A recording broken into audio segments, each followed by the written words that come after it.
আমাকে যতই কোনো মেয়ের সাথে বিয়ে দাও না কেন, আমি কোনোদিন বাবা হতে পারবো না। আর এই কথা পরিবার, আত্মীয় স্বজন, গ্রামবাসী যদি জানে মা, তারা আমাকে নিয়ে হাসাহাসি করবে। আর এটা রূপা সহ্য করতে পারবে না মা। তাই সব দোষ রূপা মাথায় পেতে নিচ্ছে মা। মারে, আমি তোর কত কষ্ট দিছি, খাইতে দেই নাই, কাম করাইছি, মারধর করছি, আর তুই সব কিছু ভুললা আমার লাগে তোর সর্বস্ব বিক্রি করে দিলি, সর্বস্ব হারাইলি। আর আমার পোলার বদনাম হইব দেখে সব দোষ নিজের গাড়ি নিলি রে মা। আমি তো এরকম কেমনে শোধ করবো, কেমনে শোধ করবো?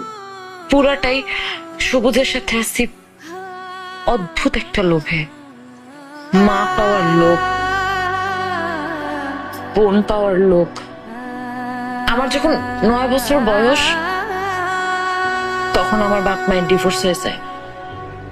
বাপ মায়ের আদর, ভালোবাসা, যত্ন নিয়ে যে একটা সন্তান বড় হয়, সেই ভালোবাসা, যত্ন আমি কোনোদিন পাই নাই।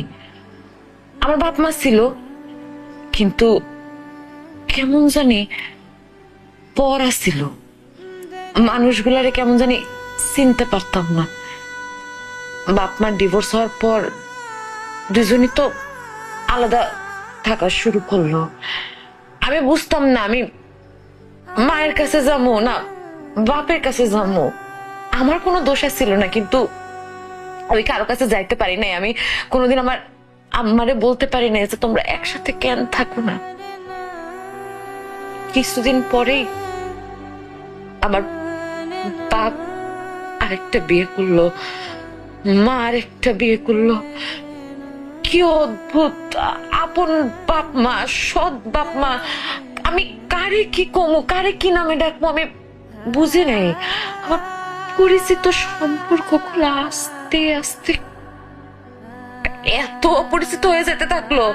আমি চোখের সামনে দেখতেছি আমার মা আলাদা হয়ে যাইতেছে, আমার বাপ আলাদা হয়ে যাইতেছে, কিন্তু আমার সামর্থ্য নাই যে দুইজনের ধরে বলবো তোমরা থাকো। আমি তোমাদের দুইজনের একটু আদরটা চাই, একটু ভালোবাসাটা চাই। আত্মীয় স্বজন, পাড়া প্রতিবেশী কেউ আমার পাত্তা দিত না। পাত্তা দিব কেন? আমার তো মা বাপের কোনো ঠিকানাই নাই, কোনো ঠিকানা নাই। সবাই সারাক্ষণ